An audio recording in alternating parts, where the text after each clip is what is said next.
मैं आपको बता रहा हूं, जहां से वो एक पास्टर अपने विश्वासियों के जीवन में प्रतिफल को देखता है, वो खुश होता है।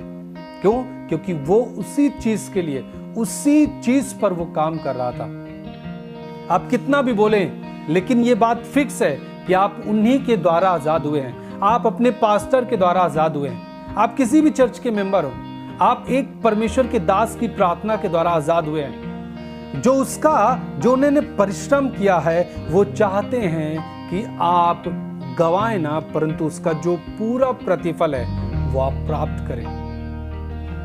मैं जिस जगह में हूं, मैंने अपने खुद का मैं देखा हूं कि परमेश्वर के दास जो पापा जी हैं, वो कितना लोगों के लिए एक बोझ रखते हैं। दूसरा यूहन्ना 1:8 यहां पे लिखा है, अपने विषय में चौकस रहो, जो परिश्रम हमने किया है उसको तुम गवा न दो, वरन उसका पूरा प्रतिफल पाओ। मैं 10 तक पढ़ूंगा, उसके बाद हम विस्तार से हम इसके बारे में समझते हुए आएंगे। 9 पद, जो कोई मसीह की शिक्षा से आगे बढ़ जाता है और उसमें बना नहीं रहता, उसके पास परमेश्वर नहीं है। जो कोई उसकी शिक्षा में स्थिर रहता है, उसके पास पिता भी है और पुत्र भी है। आगे, यदि कोई तुम्हारे पास आए और यही शिक्षा ना दे, उसे ना तो घर में आने दो और ना नमस्कार करो। नेक्स्ट वर्ड भी पढ़ लेंगे। क्योंकि जो कोई ऐसे जन को नमस्कार करता है, वह उसके बुरे कामों में साझी होता है। 8 पद स्क्रीन पे रखें। 8 पद कहता है, अपने विषय में चौकस रहो, जो परिश्रम हमने किया है उसको तुम ना बिगाड़ो, वरन उसका पूरा प्रतिफल पाओ। हालेलुया।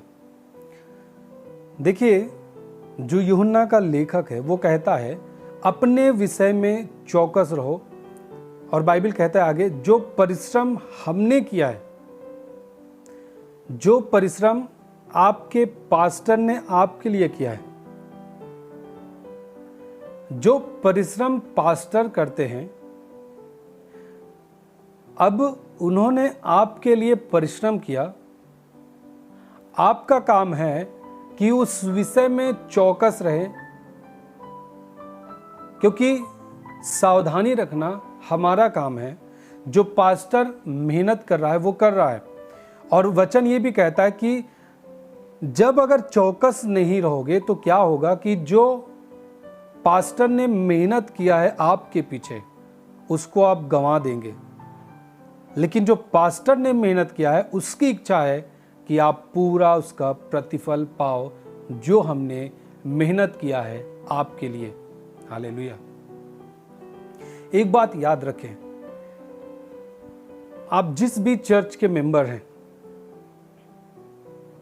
हर एक चर्च का पास्टर अपने चर्च के लिए, अपने चर्च के लोगों के लिए वो मेहनत करता है, वो परिश्रम करता है। बाइबल ऐसा कहता है, पास्टर हमेशा अपने लोगों के लिए मेहनत करता है, और उसकी इच्छा होती है कि मैं जिसके लिए मेहनत कर रहा हूं वो प्रतिफल में आए।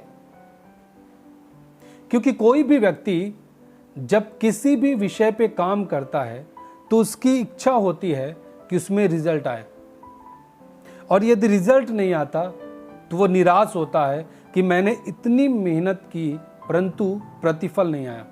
आप एक किसान को देख लीजिए, किसी भी प्रकार की वो खेती करता है, कुछ भी काम कर रहा है, वो खेती में, ठंड में, धूप में, बरसात में, हर समय वो एक फल की आस के लिए, एक प्रतिफल के लिए वो काम करता है। कितनी भी धूप हो, वो खेत में जाता है काम करने के लिए, अपने फसलों की देख रेख करने के लिए, पानी देने के लिए। बरसात हो तब भी जाएगा, धूप हो, ठंड हो, लेकिन वो जाके उस जगह पे काम करता है, और उसका मकसद होता है कि मैं उसमें से प्रतिफल देखूं, उस जगह में जहां मैं काम कर रहा हूं प्रतिफल देखूं। और यदि वो खेती सूख जाए और फल न ले आए तो वो जो किसान होता है वो क्या होता है, निराश होता है कि मैंने जो मेहनत की वो व्यर्थ चला गया। हालेलुया। लेकिन वो कौन सी इच्छा रख के काम करता है, परिश्रम करता है, वो फल देखना चाहता है, वो एक वहां से रिजल्ट देखना चाहता है, खेत से अनाज को पाना चाहता है। कोई बाग की खेती कर रहा है तो वहां से वो फलों को चाहता है, आम की खेती कर रहा है, अमरूद की खेती कर रहा है, वो फलों को चाहता है। यदि वो नहीं पाएगा वो निराश होगा कि मैं जो मेहनत किया हूं वो नुकसान गया, मेरा परिश्रम व्यर्थ हो गया। वैसे ही एक पास्टर, आप जानते हैं आप परमेश्वर की खेती हैं, और जब आप एक चर्च में आप होते हैं तो परमेश्वर एक व्यक्ति को काम देता है जो चर्च का एक पास्टर होता है, जो एक प्रीस्ट होता है, जो एक मुख्य व्यक्ति होता है, एक प्राचीन होता है। अब वो यीशु के स्थान पे काम कर रहा है इस दुनिया में। यीशु ने स्वर्ग जाते समय अपने चेलों को काम दिया और उसने कहा कि स्वर्ग और पृथ्वी का सारा अधिकार मुझे दिया गया है, अब तुम जाओ सारी जातियों को मेरा चेला बनाओ, जो मैंने तुम्हें सिखाया वो सिखाओ। मेरे कहने का मतलब कि यीशु ने अपने उन दासों को अपना काम सौंप के गया है कि वे उस काम को करें, और उसकी इच्छा है कि लोग बचाए जाएं, उसके लोग नरक से छूटे। और एक पास्टर यीशु मसीह के काम को करता है, जहां यीशु ने अपने काम को किया और वो काम को शुरू करके वो स्वर्ग चला गया। अब जो काम बचा है वो अपने लोगों को दिया है, वो पास्टर को देता है अपने काम को करने के लिए। और एक जो पास्टर होता है वो परमेश्वर के कामों को करता है, और उसके अंदर भी एक इच्छा होती है कि मैं जो खेती कर रहा हूं, मैं जिस जमीन पे काम कर रहा हूं, मैं जिस व्यक्ति के लिए काम कर रहा हूं, जिन लोगों के लिए परिश्रम कर रहा हूं, वहां से प्रतिफल आना चाहिए। मैं आपको बता रहा हूं, जहां से वो एक पास्टर अपने विश्वासियों के जीवन में प्रतिफल को देखता है वो खुश होता है। क्यों? क्योंकि वो उसी चीज के लिए, उसी चीज पर वो काम कर रहा था। बाइबल कहता है कि आपको अपने विषय में चौकस रहना है। वॉच योर सेल्व्स, अपने विषय में आप चौकस रहिए, अपने बारे में सोचिए। चौकस रहने का मतलब आपको सावधानी रखना है अपने जीवन में। हां, पास्टर तो एक तरफ मेहनत कर रहा है आपके लिए, प्रार्थना में, वचन सिखाने में,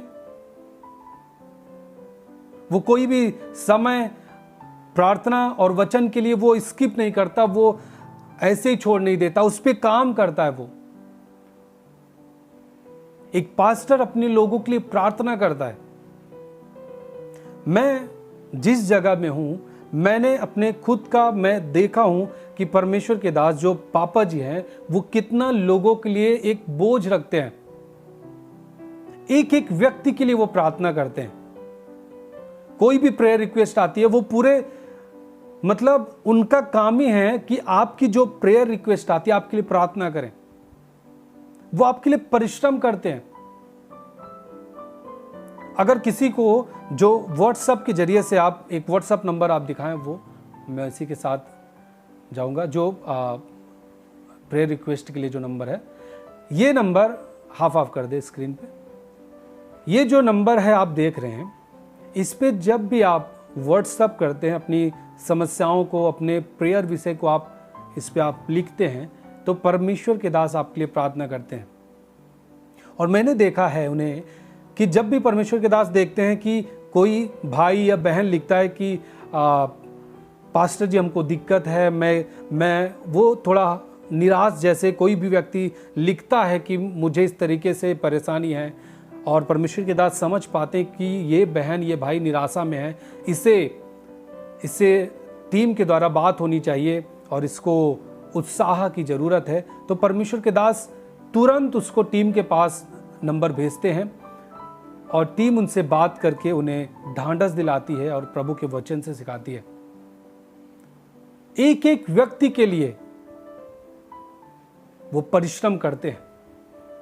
आप जानते हैं, आप जितने लोग चर्च में आते हैं ना, जो लोग चर्च में आते थे, करीब करीब वो अगर परमेश्वर के दास नाम नहीं जानते तो वो चेहरा सबका वो जानते हैं।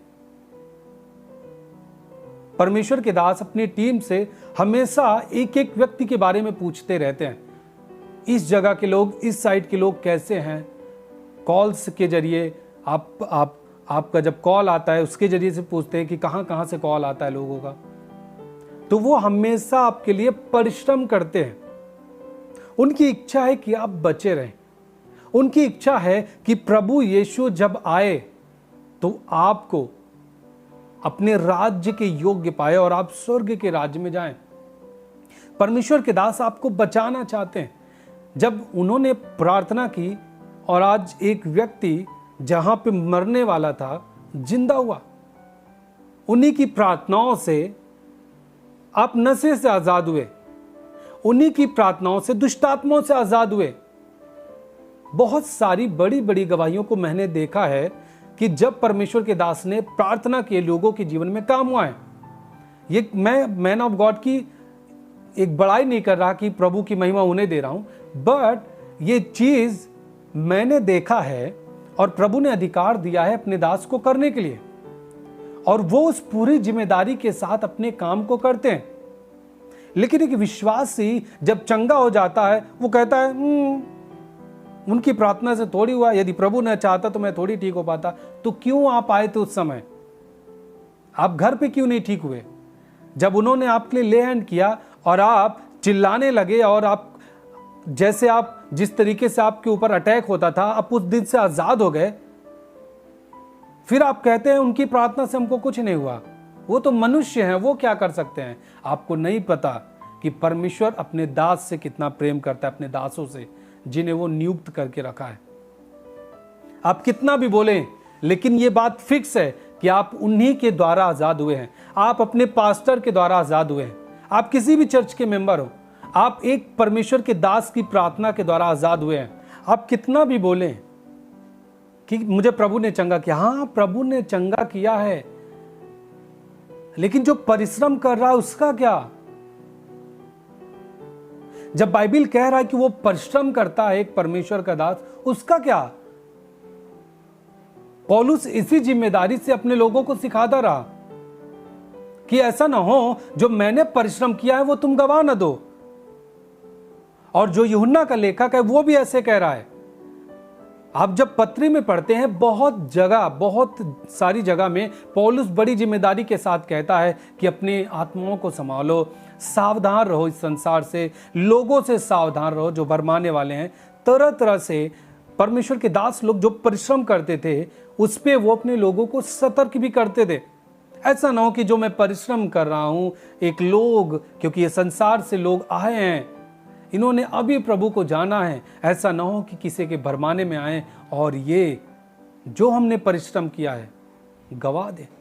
यूहन्ना का लेखक कहता है जो परिश्रम हमने किया है, जो परमेश्वर के दास ने आपके लिए परिश्रम किया है, आपके लिए प्रार्थनाएं की है, वो रात में जग जग के आपके लिए प्रार्थनाएं की हैं, वचन के द्वारा उन्होंने आपकी सेवा की है, आपके लिए ले हैंड किया है, घंटों घंटे फास्टिंग किया है।